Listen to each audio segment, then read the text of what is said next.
नमस्कार दर्शकों, मैं हूं आपके साथ माधुरी बंसल और आप देख रहे हैं सिटी नेटवर्क का मथुरा हलचल। और आइए रुक करते हैं आज की खास कुछ खबरों की ओर। बरसाना में विश्व प्रसिद्ध लठामार होली के दौरान इस बार पुलिस प्रशासन की व्यवस्थाओं पर सवाल खड़े हो गए हैं।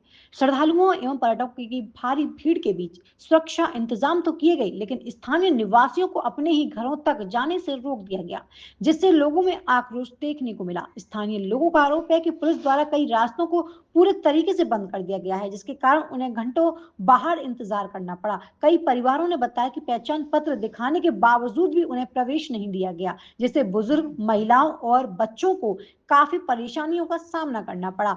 इतना ही नहीं, नगर पंचायत के चेयरमैन प्रतिनिधि को भी कथित तौर पर उनके घर जाने से रोक दिया गया। इस घटना के बाद प्रशासन की कार्यप्रणाली पर सवाल उठने लगे हैं। स्थानीय नागरिकों का कहना है कि सुरक्षा व्यवस्था जरूरी है, लेकिन अपने ही घरों में जाने से रोकना उचित नहीं है। गौरतलब की बात तो यह है कि बरसाना की होली देश विदेश में प्रसिद्ध है और हर वर्ष लाखों श्रद्धालु यहाँ पहुंचते हैं। ऐसे में भीड़ प्रबंधन तक एक बड़ी चुनौती होती है, लेकिन स्थानीय निवासियों की सुविधा का भी ध्यान रखना चाहिए। फिलहाल इस मामले को लेकर प्रशासन की ओर से कोई आधिकारिक बयान सामने नहीं आया है। लोगों ने मांग की है कि भविष्य में ऐसी स्थिति दोबारा ना हो और स्थानीय नागरिकों के लिए अलग से व्यवस्था सुनिश्चित की जाए। राधे राधे। मैं आपका सेवक चेयरमैन प्रतिनिधि पदम फौजी। ये वीडियो में बरसाना वासियों को, पत्रकारों को, सबको समर्पित करना चाहता हूँ और मैं आज अपनी एक पीड़ा सुनाना चाहता हूँ आपको। जो मेरे साथ हो सकता है तो आम जन की तो बात छोड़ो, मैं माइक पे तुम्हें खूब शांति देता रहो। लोगों के फोन भी आए कि आधार कार्ड देखने के बावजूद भी हमको ये घुसने नहीं दे रहे।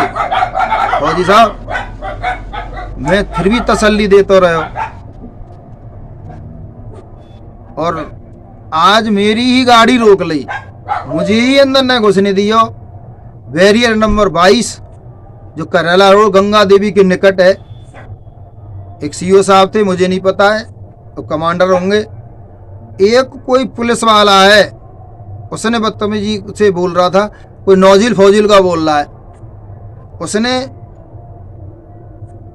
मेरी गाड़ी को और फिर सीओ साहब का सपोर्ट,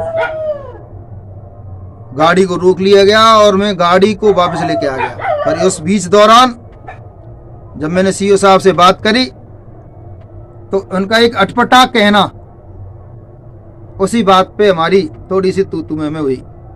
वो कह रहे थे, तुम तो जा रहे हो, हम 400 किलोमीटर से ड्यूटी देने के आए, यहाँ पर भूखे प्यासे खड़े हैं, किसी को चिंता ही नहीं। मैं कह सर, मैं यहाँ बात को मैं कहा जिम्मेदार हूँ, आपको डिपार्टमेंट जाने, और तुम इधर से इधर जा रहे हो। 2-3 बार चले गए।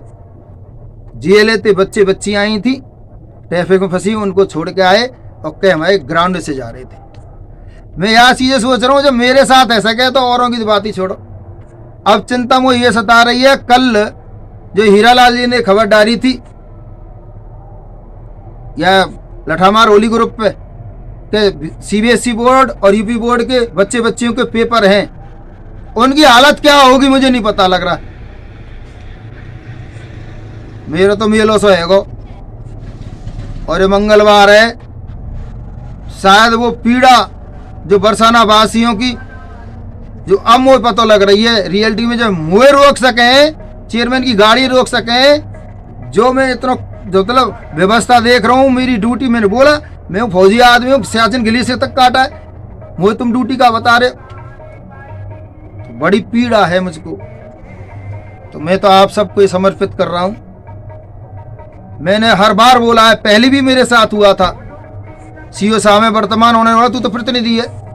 कौन भाई ये प्रतिनिधि क्या करेगा? मैं इनकी प्रतिनिधि काफी हूँ। मैं बैरिकेटिंग, जो बच्चियां जो है स्कूल जा रही थी, जो बैरिकेटिंग कूद की जा रही थी, अब मैं मान गया। बरसाना वासी कहते मैं तो लड़ रहा हूँ जब से, पर ये प्रशासन अपनी मनमानी कर रहा है, मैं इसमें कुछ नहीं कर सकता। जय हिंद, जय भारत, राधे राधे।